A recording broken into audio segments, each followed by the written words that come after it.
Welcome back, ladies and gentlemen, to the StarCraft 2 World Championship Series. We're here for Challenger Europe Group A as we get ready to go into our second match. I'm Nathanius, joined by our new face here for WCS, Cole Taryn. Kellen, would you like to introduce yourself? What do you do in StarCraft? Who are you? Yeah, so it's great to be here. Thanks for having me. I've been casting amateur StarCraft since 2013, been running amateur team leagues, and then recently been casting a lot more of like the WCS qualifier side of things. You know, obviously the infamous match that won't be mentioned here, Villo versus He Should Not Be Mentioned. And yeah, it's been a great time, and now here. So looking forward to it. It's gonna be a great day of matches. Elazer versus uThermal, gonna be sick. It's a good first match. You do have a Protoss tattoo on your arm. I do. Are you a cannon rusher? Do you cheese people? No, I'm an honorable Protoss player if such a thing exists. Okay, such a thing does not exist. So you can direct all of your angry tweets at Cole Taryn in his commentary to at Rotterdam08 on Twitter. But yes, I totally agree. Great match to get into the second series. Personally, I want to see uThermal go up against Raynor in this group. Yes. So totally not biased to want uThermal to beat Elazer here. Right. Kind of pulling for uThermal. Elazer's a great opponent, though, and I think this is going to be a really good series. Yeah, this series definitely, I think stacked up to be one of the closer ones of this group. Obviously, Elazer in his most recent result got 3-0'd by Raynor, so hopefully trying to avoid him, to get that easiest path moving forward. So players are getting ready for it. It's going to be Cyber Forest. It should be a pretty fantastic match tonight. Looking forward to it. I don't really see Raynor losing to Elazer as I might be like totally out of my depth to say that, but I think that people like when I talk to people, and I got to talk to Roddy because as you'll learn as doing StarCraft commentary, we basically just pull everything from Rotterdam because he just has the encyclopedic knowledge, and he's telling me, he's like, well, if Raynor's not playing against a mech Terran, I don't know who is going to stop him. So I am very, very curious because these two guys are probably whoever's going to make it out in second place would be my guess. Absolutely. But we'll see. In the bottom right, our first player in red, the Dutchman. He is uThermal.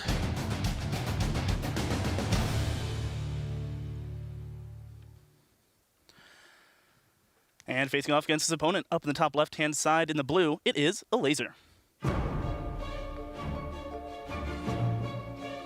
Cyber Forest, an interesting pick. I wonder what uThermal has in store. At least as a Terran player, I hate playing this map. The third base, it feels very awkward at times with dealing with run-bys and all that sorts of stuff, but maybe he's got something aggressive that he wants to do. Yeah, it might be definitely a lot of attack paths available, and Elazer always does such a great job of pressuring those third bases, like you said, and making that uncomfortable. Yeah, I'm definitely curious to see what we have in store. It's very standard starts, nothing too crazy.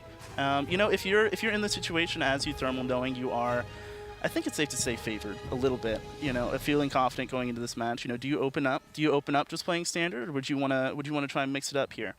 I think probably want to save anything weird he's got for Raynor. So I think it's much more realistic that he just outplays Elazer than he would outplay like a guy like Raynor. And I do really, really like this. So he's going to do a Reaper expand, and SCV goes down the build to command center, but he still sends the SCV scout out early enough just in case there were Zerglings coming across the map. He will see it in time to keep the Reaper at home. The Reaper will not have to go anywhere out on the field. So when this SCV comes up and sees the hatchery timing, he's going to know that it was a hatch first, and that's just a huge relief for a Terran. He's even going to put the SCV on patrol. He's like, I'm just going to wait for the first couple of Zerglings because I want to know exactly when they're going to be here. And this also opens up for trying to catch the drone. And I love that. Elazer sends out two drones. So sick. He's like, you want to block my hatch? I'll send 2 drones. Your Reaper's not here yet. Get wrecked, nerd. Boom, and now it's down uncontested before that Reaper is able to come in and throw a wrench in the plans. Now it's just going to go down to these Lings, doing what they can here.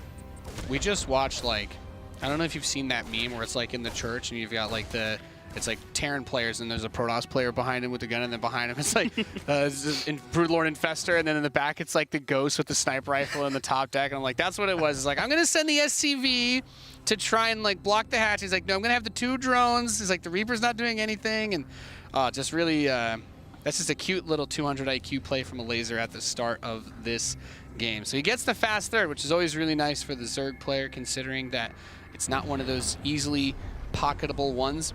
But my favorite thing about Terran versus Zerg is that there's a million different builds that you can do as a Terran player early on. You can do, and with this, he's going Reactor Hellion, but this could be an armory-based Hellbat push. This could be Hellion BC, Hellion Liberator, Hellion Banshee, could just be a Hellion drop, which we also still see a lot versus Zerg, just elevatoring into the main base, since oftentimes the Zerg won't have creep spread inside their main all that quickly. So he's got a lot of options. Elazer needs to stay on top of whatever it is that uThermal ends up deciding to do. Yeah, scouting really going to be very important for Elazer, trying to identify what it is as that fusion core comes down on the back side of this. It's going to see some battle cruisers here very soon, as the pressure is starting here by the third, but not really too much drones to get. So Elazer going to be unscathed for now, but 12 Zerglings on the way.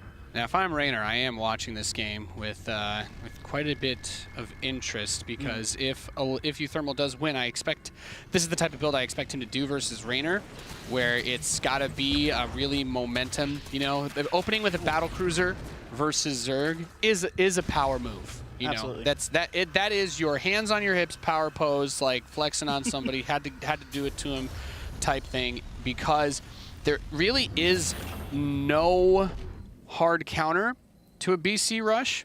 It can deal with pretty much anything. Even if you do something like, I'll just say, if you do something dumb like a Corruptor rush for whatever reason, there's still the ability to teleport back. You can still trade out with Yamato, and then obviously Corruptors wouldn't do anything else. But every other unit, of course, the Battlecruiser is very good at bullying. So that BC is on the way, and he's got the 3rd command center building on the ramp. And with the gas being taken, it looks like we're going to see him be playing some good old Mecharino for this first map. Yeah, going to be a very nice style from uThermal going up again, and it's going to be matching up very nicely against the tech that Elazer has available right now. First Roaches starting to come out on the field. And, you know, will be nice to help deal with the Hellions, but not really going to have much of a use once that first battlecruiser starts making its presence felt. As the queen count is pretty decent here for Elazer. Does he even know? Does he know about the battlecruisers yet? Has he gotten any scouting information about that? I don't think he's. I don't think he got into the main at all this game. No. So he saw the 3rd command center with the front poke, but yeah, the fact that the lair is so late is really nice for uThermal, because if he knows this as the Terran, what you want to do is honestly, I would just. There's 2 queens and a spore in the main. There's a spore, so he's got most everything covered, but you could just teleport that battlecruiser in and start pushing to the front with it in the Hellions and just focus down drones, because there really shouldn't be a scenario where he can actually kill the BC. I would just walk in, target down like 7 or 8 drones. Yeah, just fly off. So he flies in, kills 5 drones, he's going to pull back. That's going to get the attention of the queens. And what's really nice is that battlecruiser saw that the lair was morphing, so he knows 100% there's no Spire on the way. The build time of the Spire is the same as the cooldown for tactical jump, so he is guaranteed to be able to jump out before air units could ever be on the field. And that also means he doesn't have to worry about Hydras or Speed Roaches. It's just slow Lings and Roaches. So he's just going to build some Hellions and Cyclones back home, gets Mag Field, starts up Yamato. And I love this setup. Battlecruiser Hellion Cyclone is a really fun, extremely powerful army composition. And it's so much fun to watch as well. And Elazer really going to be struggling for a little bit in terms of dealing with it, right? I mean, the Roaches aren't going to be great against this. You know, the Hellions will be nice to deal with that. But that Magfield Accelerator, like you were saying, going to be doing so much damage to them, as the Hellions are starting to pressure this creep, but Elazer in good position so far. The Roaches do kind of just say, nope, to the Hellions. You're going to have a really hard time making something happen. And with this many queens, with this many Roaches, and the fact that that speed upgrade is coming in, I love this. Just focus down the drones. The really big kicker that you need to be cautious about is when you skip siege tanks doing a build like this, it's really nice because tanks are expensive, they build really slowly, but if your opponent says, screw it, I'm just going to throw 1,000 Roaches at you, they will be able to kill the Hellions. They definitely will be able to kill the Cyclones because there's not enough of them. Builds a giant creep highway with all these overlords. I feel like this, someone from Blizzard is like, this is the cinematic thing we envisioned like in 2010 when we added this in. So there's a huge attack. that means the queens with a ton of anti-air are going to push in as well. So Elazer going for a huge Roach Ravager queen. For all intents and purposes, it's an all-in. He's looking to end the game right here, right now. and uThermal just may not have enough to stop this. Yeah, the Biles coming in huge here. The two battlecruisers on the right-hand side doing all they can. His transfuses are so clutch on those queens on the left-hand side. Biles still trying to hunt down these slippery battlecruisers. The first SCVs start to fall here. Still no pull coming through. uThermal trying to hold on, but now that natural base completely overrun, and Elazer in great position here. Yeah, the hard part, those Ravagers, of course, even with the Biles, they're still going to have that auto attack against the ground, so the SCVs, when they get pulled to repair, if they ever do get pulled to repair, they're still going to have a really hard time with this, because those queens have the transfuses that we were talking about, the natural command center. He should be able to dunk that with Biles, since uThermal's not flying it away. His third mineral line was destroyed. He does finally have some tanks on the way with another BC, and the siege tanks here are going to be really nice. Another battlecruiser finishes. I'm still sweating that one of them is pull something to repair. For God's sake, man. For God's sake, repair your damn battlecruisers.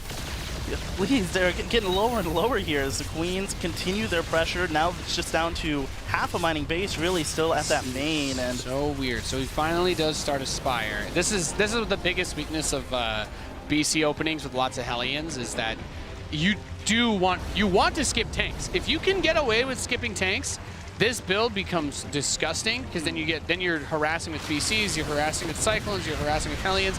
He's got a creep tumor in his natural though now, and all the tanks on the low ground gonna get dunked.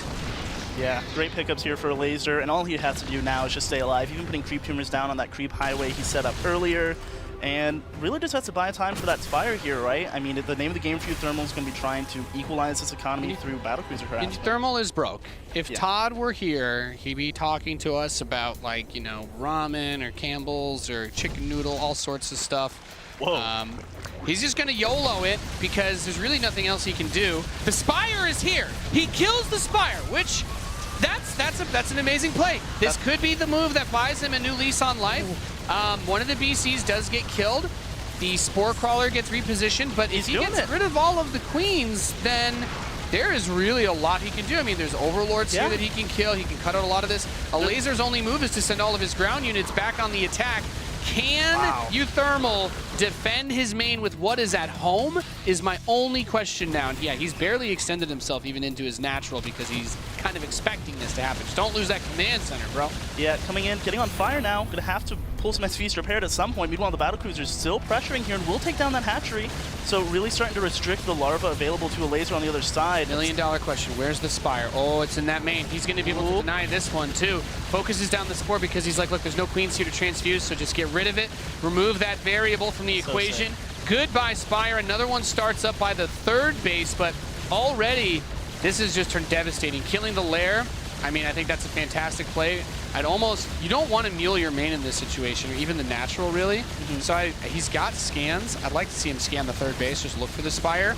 Teleport onto it if you can. There's more spores being built on it, but kill the lair, teleport to the third, kill the Spire.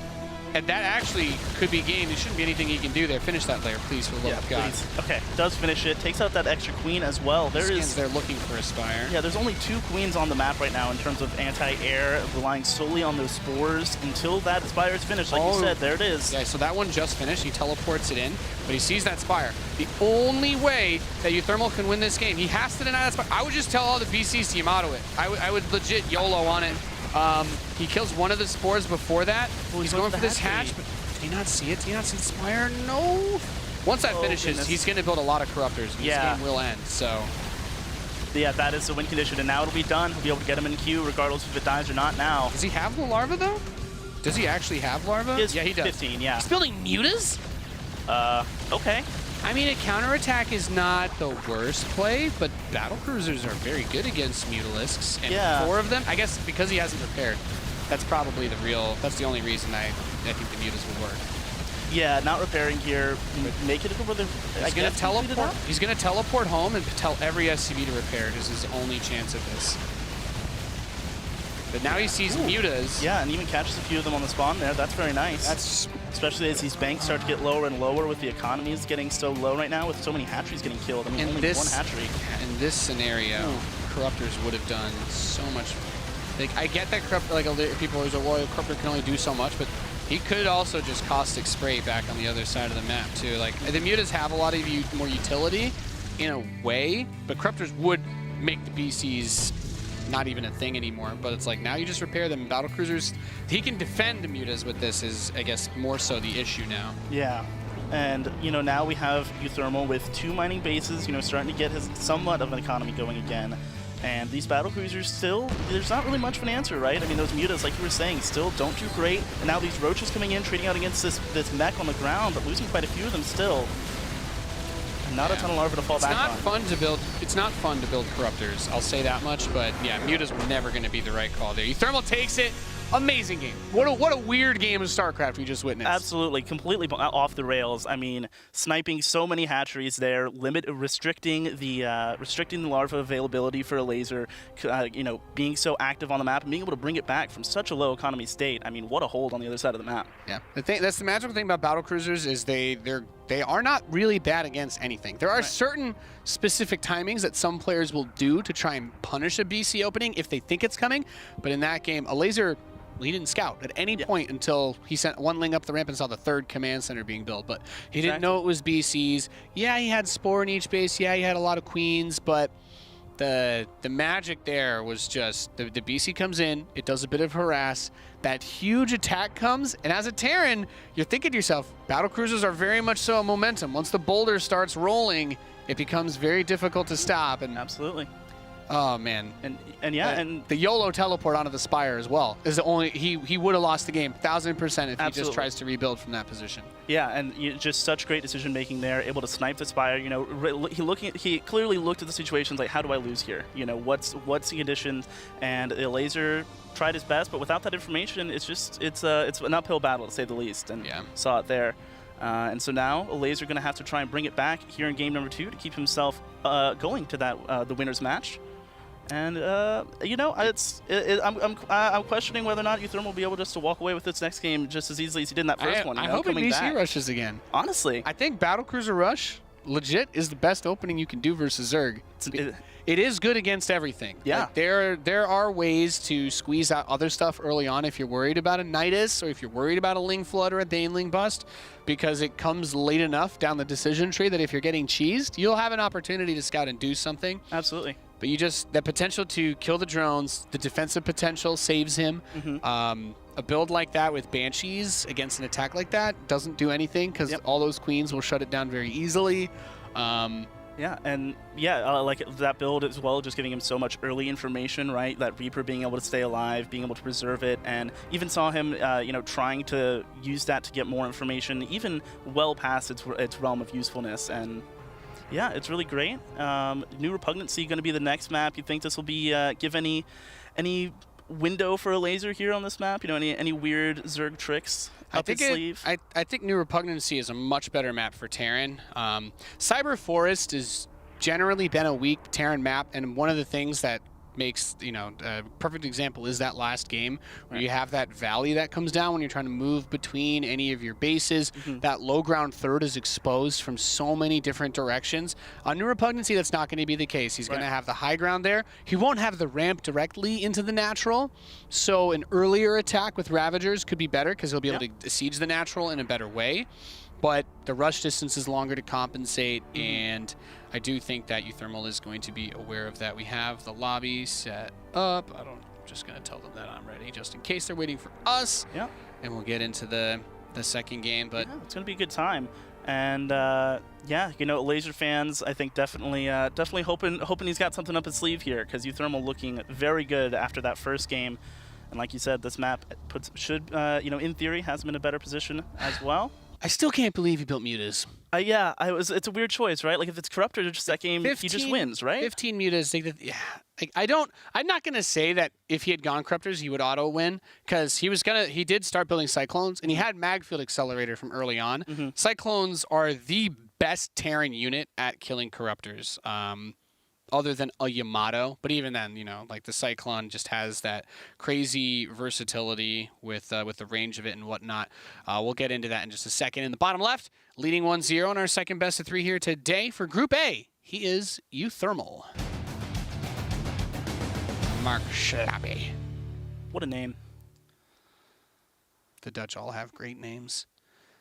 And going up against his opponent, looking to bring it back here in game number 2 on New Repugnancy, it is Elazer.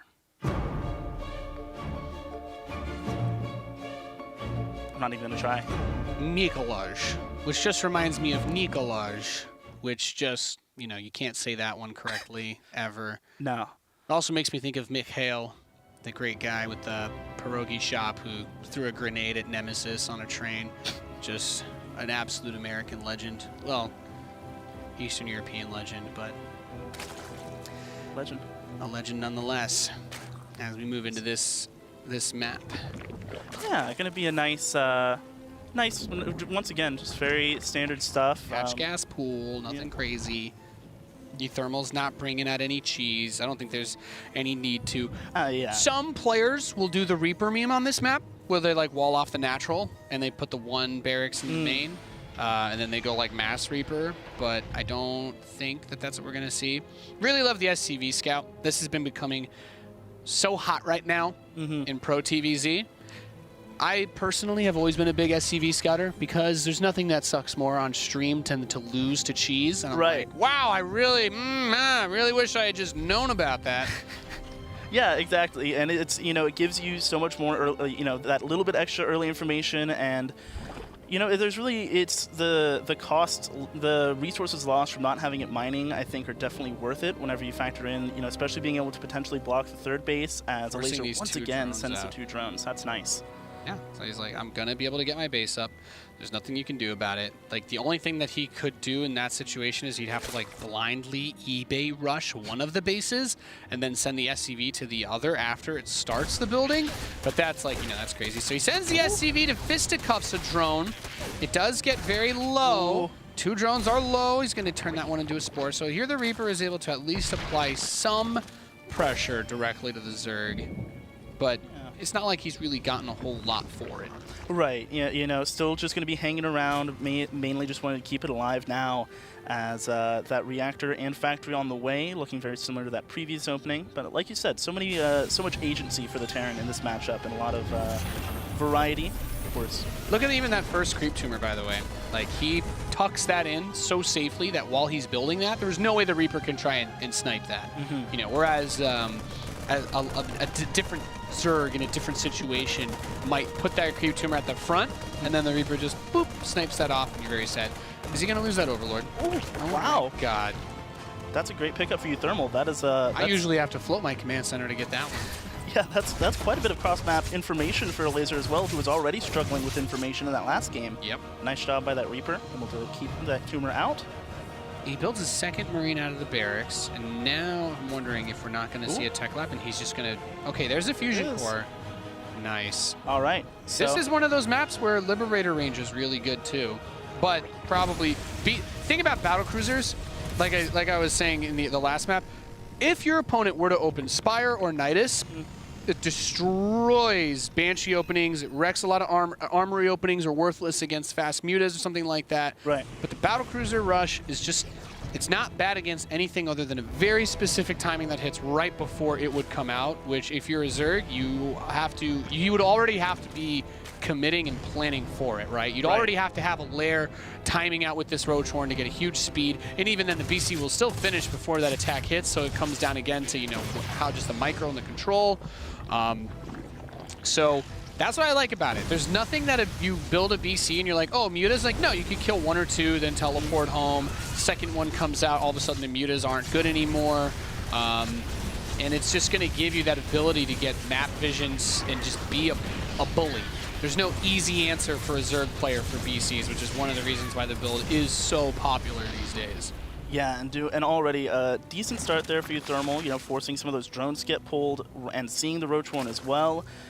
With the first battlecruiser already underway, once again, getting his third behind it. You know, uThermal is looking very, very set up right now for what is going to be very hard for Elazer to deal with, right? We have more factories already underway. The battlecruiser, like you said, not really too much that's able to actually deal with it. 6 queens with 3 more on the way. I mean, it's a good count. Yeah.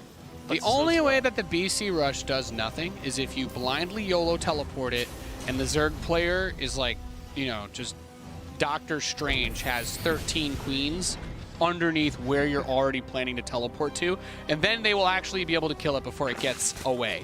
But that's a very difficult thing to do. Most of us cannot understand the mystical arts, so I do not expect him to lose the BC for nothing. as it has finished. And it's in the natural expansion. It did run the Hellions towards the third at the same time. You still have to commit to all sorts of other things. Kills a queen. Very nice pickup. And 6, 7, almost 7 drones. Wow. Beautifully done. Yeah, fantastic start here for uThermal. That queen count so crucial for Elazer right now in the interim before this layer finishes, right? Has no access, other than Spore Crawlers, you know, to any other form of AoE. The third base is going to be able to come down now for uThermal, and Elazer's not really going to be positioned to punish it right now. He's going to poke in, grab another drone or two. Now, one thing uThermal doesn't have knowledge of is the lair timing. It is being built in the main, but it's in his favor. The lair is extremely late, and when you BC rush, the later the lair, the happier you are. There is nothing the Zerg can do against a BC rush until that lair is done. If they want to build a dozen spores, great, you've burned. That's the same thing as killing all of those drones, and those spores are probably not going to kill the BC anyway. They're just there as a deterrent. You're almost always going to be able to teleport out or find a way around it. So he teleports the second BC in, north of the main, and this is really nice. He's going to see that the lair is now done, but there's still no tech that has started, so he might be able to see it in the main if it gets built here, or if it ends up getting built in the natural. But as I stated, even if you were to start a Spire right now, the teleport cooldown is the same as the build time, so he will be able to get out no matter what. Oh, when you're dummy thick trying to hide behind the Zerg main. Now the real question is, will it take 71 seconds for one queen to kill a battle cruiser? I feel like it takes longer, right? I mean, this is... I think he's going to kill that BC. It does. It's looking that way. I honestly didn't know that you could do this, but now I do. And down it goes. That's pretty big. That's pretty big. BCs are momentum enough based strategy that really matters. Now, the follow-up, we talked about the lack of tanks in the last game. It shouldn't hurt him as much in this map because A, we don't have 30 Overlords being sent in a chain with the speed upgrade. He doesn't actually have Overlord speed. He's just getting an infestation pit.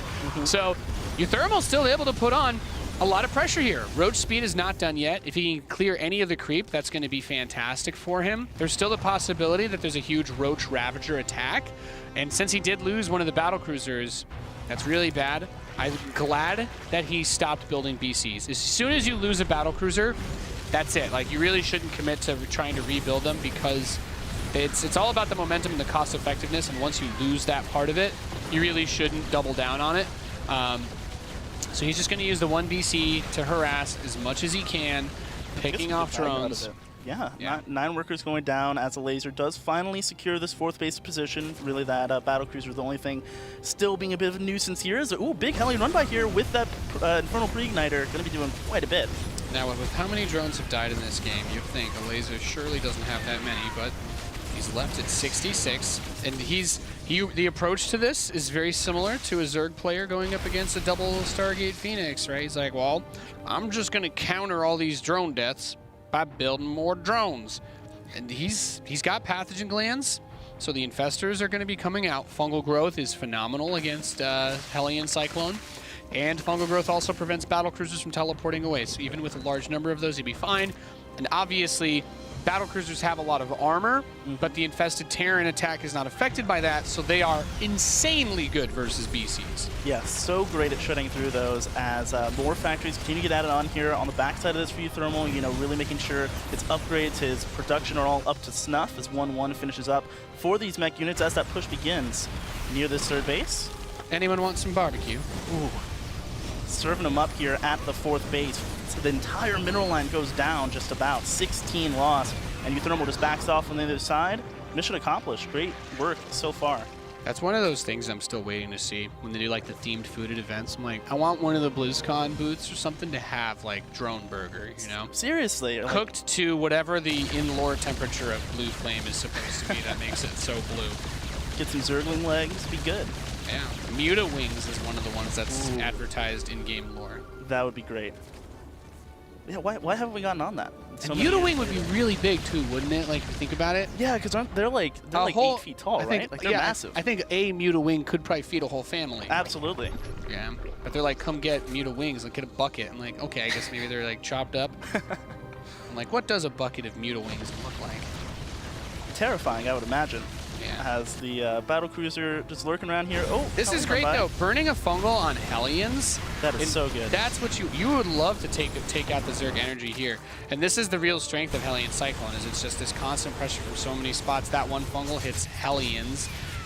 The Doomsday scenario is that a big fungal lands on all of your Cyclones, and then you're just dead. Now he's building tanks because he's thinking about the Roaches and the Ravagers and the Infestors, but that BC, I don't think he saw. Oh my goodness! Ooh, so many Infestors. Really bad. A lot of Biles are going to land on the Cyclones.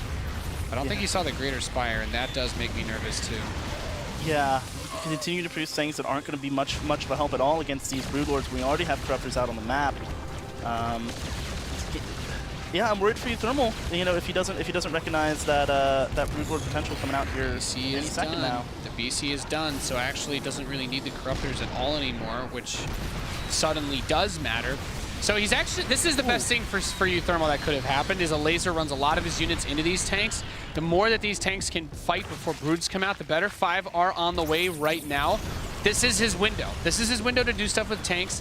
What he needs to get next is he needs to start Liberator range, and he needs to start building Thors. Like Thor Liberators with the Hellion, with some Hellion Cyclone, maybe some tanks later support are really big. Every siege tank he builds right now, he's effectively digging his own grave. But he has a lot of money, and he's in a really good far ahead position. So I do think he has time to make the transition, and the Thors are going to start. Yeah, going for another run by as the pressure continues up here on the top side. The farther forward he can be pressuring without losing this army is going to be the better. Keep those Broodlords at home and away from his mineral lines as more workers continue to get barbecued here. Down to 70 now. But the main force for uThermal gets forced back. Those first 4 Thors, like you said, on the way. Yep, the Thors are amazing versus Broodlords, and one of the things that we did not get to see yet is that fungal, or excuse me, the neural parasite. He did research it, but that's going to be very crucial for dealing with the Thors too. It's a whole lot of synergy required. You want your tanks and your Hellbats to keep the Infestors off your Thors, and the Thors themselves, they dunk on Broodlords. Like it is not even a difficult fight. So really just comes down to making sure that the utility for the Zerg doesn't neutralize his tier 3. Yeah, gonna have to be very conscious with his army positioning and movement, as a bunch of spine crawlers going to be coming down here at this base, really tired of these run-bys. And he's not going to take it anymore, but here comes the fight a little bit too soon. I like this though. He sieged one of those tanks they sent for this little attack. You know, you don't need the tanks, so he's like, I'm just going to use them to harass now. And he did get the Thors, so he's moving out once again with his army on the north side. Do see a neural parasite on some unsieged tanks. Ooh, that is really not going to do a whole lot, but yeah, good fungal, good bile. These tanks still continuing to pressure. Broodlord's caught out of position, by the way, because they got F2 fat fingered onto that southeast base, and oh man, Lords are slow, but there's a lot of them. Are there enough Thors to actually go through this is going to be a big question. You do not want the siege tanks killing your Thors. Yeah, one of those Broodlords are already getting taken out at the start of this. I think you could A-move through this. I think, those yeah. Infestors are going to die really fast. And it's funny, you should A-move, because then the tanks are just going to kill the Broodlings as they pop up. And the Thors, they have more range and move faster than Broodlords. GG, uThermal takes it 2-0. Beautifully done, beautifully executed. If this is the only way that he's playing, I get it, but he just gave 2 really, really great games to watch and study for Raynor. Yep. And that's one of the things that he's got to be considerate of. You know, Raynor's, if you watch those games, he did the same build basically twice. Yeah. And Raynor might be thinking to himself, what time did that BC come out? Do I have something that can hit that will just kill Hellions before then? Exactly. He's not building a bunker. He's not going for like a fast Banshee. He's not even building an early Viking. Yeah. So there's definitely a lot of things to take away from uThermal's match. A lot of things to take away, a lot of, you know, holes, right? A lot of things that can be abused, especially by somebody as smart as Raynor, you know, who, like you said, has been watching it. And Elazer will fall to that elimination match. But I think that definitely still has a chance, right? I mean, like, definitely not out of this group. 100%, because, I mean, the rematch here is very possible. Elazer versus Gung Fu Banda, I think, is going to be a matchup that should favor Elazer, but and that is going to be our next series. So we'll see. I'm really excited about that winners match. This group is heating up as we go. We're going to have another PVZ coming up next, ladies and gentlemen. It will be Gung Fu Banda versus Elazer. Don't go anywhere. You're watching the StarCraft 2 World Championship.